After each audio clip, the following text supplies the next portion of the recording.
qui manient leur guitare comme des armes de rébellion massive. Cette musique binaire appartient à tout le monde et l'iconostase fait le tour de la terre.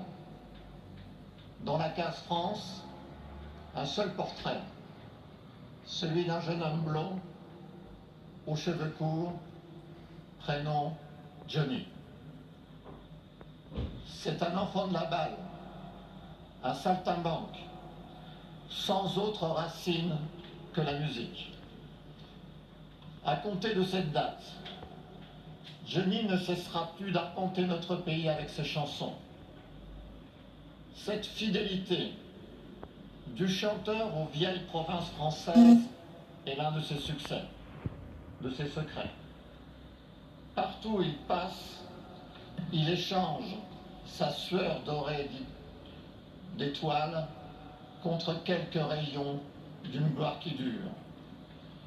Il vient pour se montrer, illuminer son visage dans les lieux de son public, jusqu'au mois de juillet dernier, quand il chantait avec ses deux amis de toujours pour la tournée des Vieilles Canailles. Johnny, Eddie, Jacques, les trois mousquetaires de la France rock'n'roll. Johnny n'oubliait jamais qu'il tenait sa couronne des faubourgs et des bas quartiers. Pour la plupart de ses fans, souvent plus ou moins des fils de personne, le seul rapport qu'ils entretenaient avec les mots et avec une forme de poésie populaire, c'était ses chansons. Johnny Gavroche nourrissait sa propre faim de poésie en mêlant ses vies de misérables à la sienne. C'est ainsi qu'un jour, passant par Thionville comme un vif argent, il avait offert son cachet aux mineurs en grève. Les mineurs savaient bien qu'il aurait pu tout aussi bien jeter sa coupe d'or à la Moselle pour le seul plaisir de voir l'eau rider et pour soupirer comme le vieux roi de Thulé dans la ballade de Goethe. Et lui en avait su gré de ne pas l'avoir fait. Le lendemain, quand Johnny avait quitté la ville sous une pluie oblique, les mineurs en grève lui avaient fait l'offrande de leur présence en cortège sur plusieurs centaines de mètres. Le jeune roi s'était retourné dans sa Mercedes pour regarder les lampes de leur casque qui bougeaient dans les rideaux de la pluie, et il avait eu le ventre serré de comprendre que la vie pouvait être intense des deux côtés de la vitre. S'il se donne souvent l'apparence d'un homme sorti du néant, et s'il se livre à une vie d'errance, il n'oublie jamais de se situer dans l'armorial français des troubadours. L'enfant de la balle a toujours été sensible au lignage du talent. Maurice Chevalier, Jacques Brel, Georges Brassens font partie de sa vie. Johnny règne aujourd'hui sur le podium des mythologies françaises, coulé dans le bronze de la dévotion populaire entre De Gaulle et Tintin. Paul Valéry écrivait que la France offre la plus belle collection de phénomènes, au sens forain du terme, qu'on puisse imaginer. Napoléon, Clovis, Jeanne, Richelieu, Robespierre, etc. Nous avons, dit-il, l'histoire la plus fournie de grandes vedettes.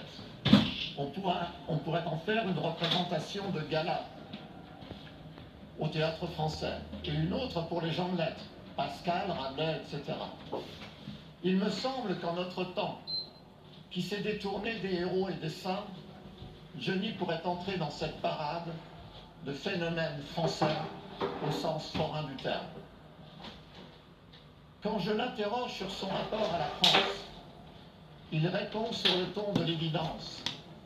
Je suis français et ma ville, c'est Paris.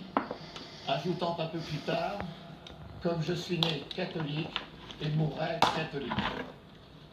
Il avoue son admiration sans frein pour le général de Gaulle.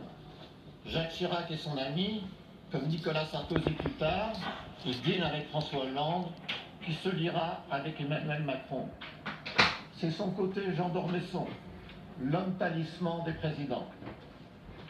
S'il admire le héros de la France libre, cela ne l'empêche jamais de chanter régulièrement à la tête de l'humanité. Le jour où je lui demande s'il accepterait d'enregistrer le chant des partisans pour le générique du film Les Hommes libres, nourri des interviews de résistants par Roger Stéphane, le très jeune libérateur de l'Hôtel de Ville de Paris, c'est d'ailleurs aujourd'hui l'anniversaire de la mort de Roger Stéphane, il me confie qu'adolescent sans laisse Nicolier, il a vécu chez Jean-Pierre Bloch et sa femme parce qu'il était l'ami de leur fils. Quand mon copain allait se coucher, dit-il, je les interrogeais sur leur combat pendant la guerre. C'était des gens formidables, des héros de la résistance, et ils m'ont beaucoup appris.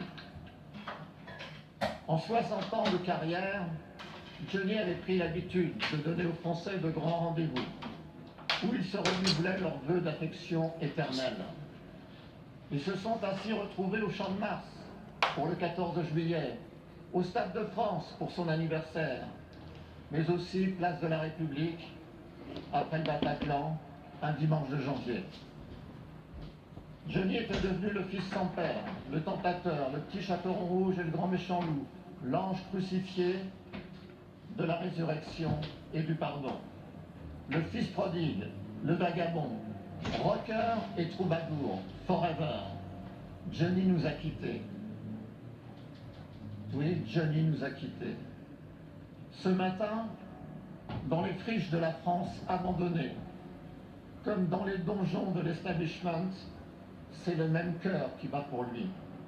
Oui, notre cœur français bat pour toi, Johnny, comme il bat aussi pour vous, Laetitia, pour ta famille, Johnny, et pour tous tes enfants.